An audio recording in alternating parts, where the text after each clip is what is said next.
The pencil, the order slip, the conveyor belt humming behind the wall. Service merchandise had millions of Americans repeating the same ritual.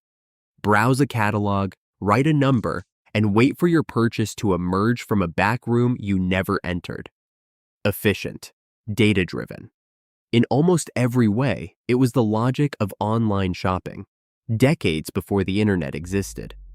So how did a retailer that nearly invented the future end in bankruptcy?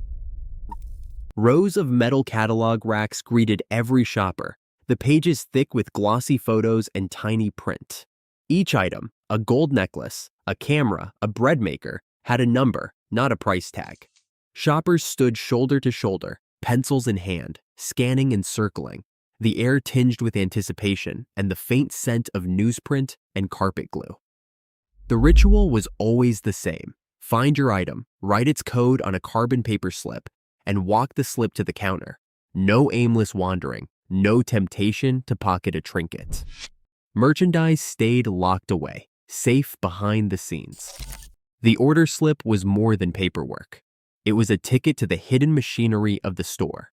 Behind the wall, staff moved in a world invisible to customers.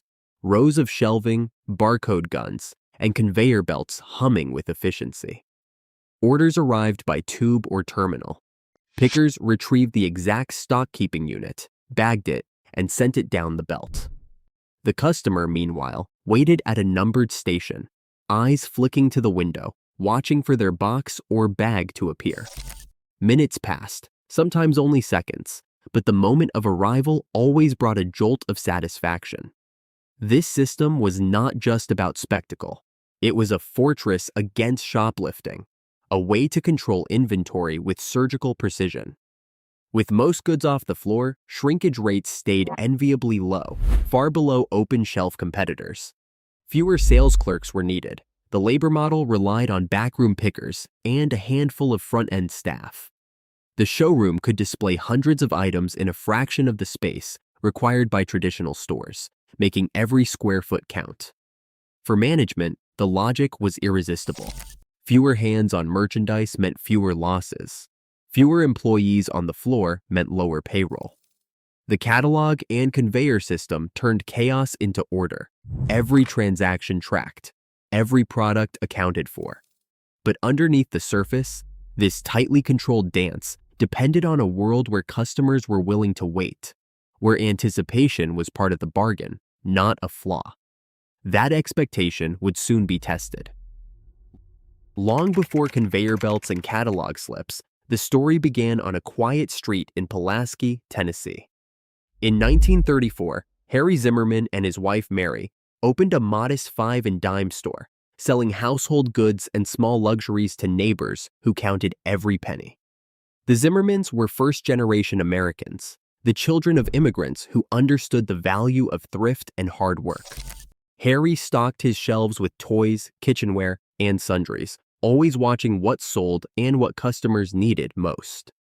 When World War II called Harry overseas, Mary kept the store running, balancing ledgers and greeting regulars by name. Business grew, not with fanfare, but with steady, careful expansion. The Zimmermans partnered with relatives, acquiring more dime stores across rural Tennessee. At its height, their partnership managed 10 stores, each one a lifeline in a small town. After the war, the retail world shifted. Chains grew bigger, margins grew thinner, and the Zimmermans faced a choice: compete as small fish in a pond now teeming with sharks, or try something new. The answer came from outside Tennessee.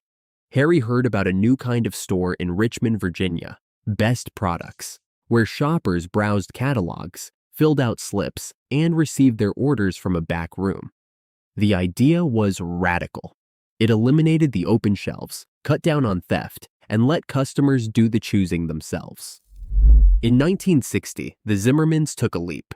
They left the dime store world behind, incorporated service merchandise, and opened their first catalog showroom at 309 Lower Broadway in downtown Nashville.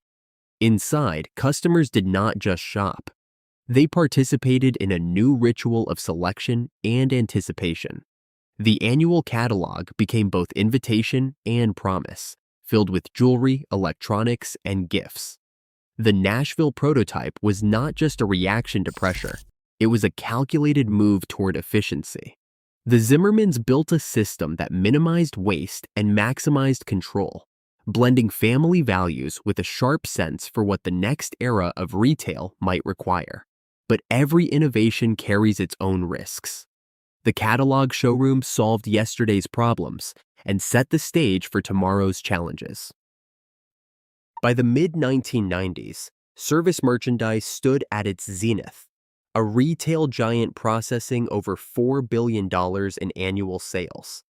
The company's reach stretched across hundreds of stores, each one humming with a complex choreography of people, products, and machines.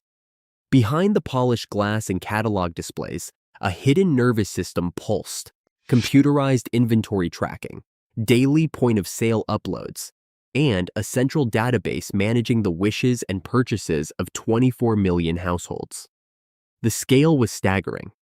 Millions of stock-keeping units were tracked in real time, and orders were relayed from showroom terminals to backroom pickers with a speed that felt almost futuristic. In an era when most chains still reconciled inventory by hand, service merchandise relied on data.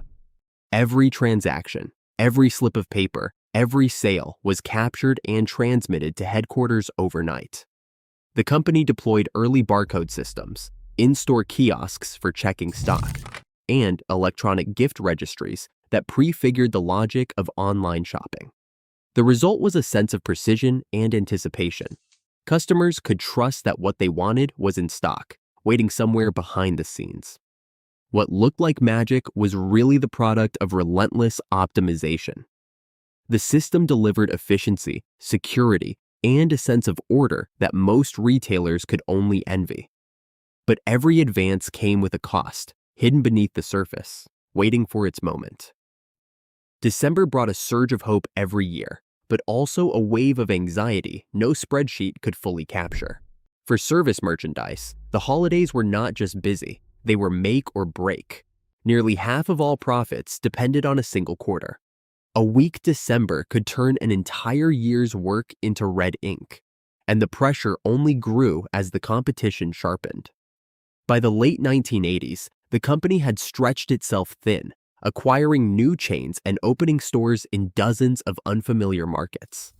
Expansion brought new customers, but also debt, and the cost of keeping hundreds of showrooms humming was relentless. Big box giants like Walmart and Best Buy moved in with open aisles and instant access. Shoppers no longer wanted to circle codes on slips and wait at a counter. They wanted to grab and go. Meanwhile, each new technology, barcode systems, point-of-sale uploads, Y2K compliance, added to the overhead. The backroom machinery that once promised control now demanded constant investment. Management cut categories, axed electronics and toys, and doubled down on jewelry, but the math refused to cooperate. Cash flow swung wildly. Missed holiday targets triggered layoffs, store closures, and desperate restructuring plans. Executives watched rivals eat away at their core business, knowing that even a flawless operation could not change the new rules. The old rituals felt increasingly fragile, and the margin for error vanished with each passing season. Pressure mounted behind the glass counters and humming conveyors, but the real strain was felt in the executive suite.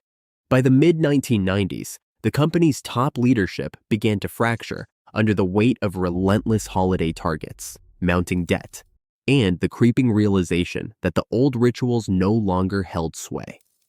Internal memos from this period hint at late-night decision-making and sudden shifts in strategy. Expansion plans were approved, then abruptly reversed, as nerves frayed and confidence wavered.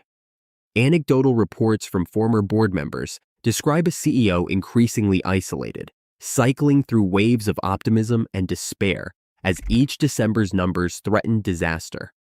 Medical and legal records from the era remain sealed, but whispers of dependency on prescription pills, stimulants, or anything that might blunt the anxiety circulated through the hallways.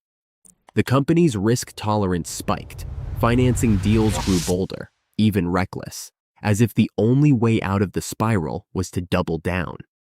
Every misstep in the boardroom rippled through the warehouses and showrooms, turning operational discipline into chaos. The holiday season, once a time of anticipation, became a countdown to the next crisis. Vendors began to lose faith as the numbers stopped adding up.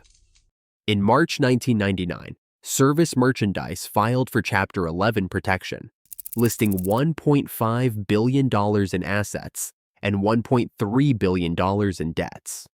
Creditors owed hundreds of millions scrambled to secure what they could.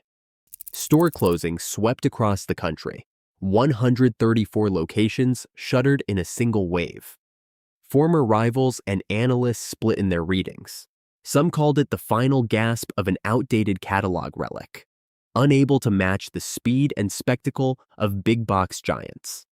Others saw a system that had glimpsed the future, centralized data, just-in-time fulfillment, early online sales, only to be crushed by timing and debt. The court filings grew heavier, the store count lighter. By January 2002, liquidation began.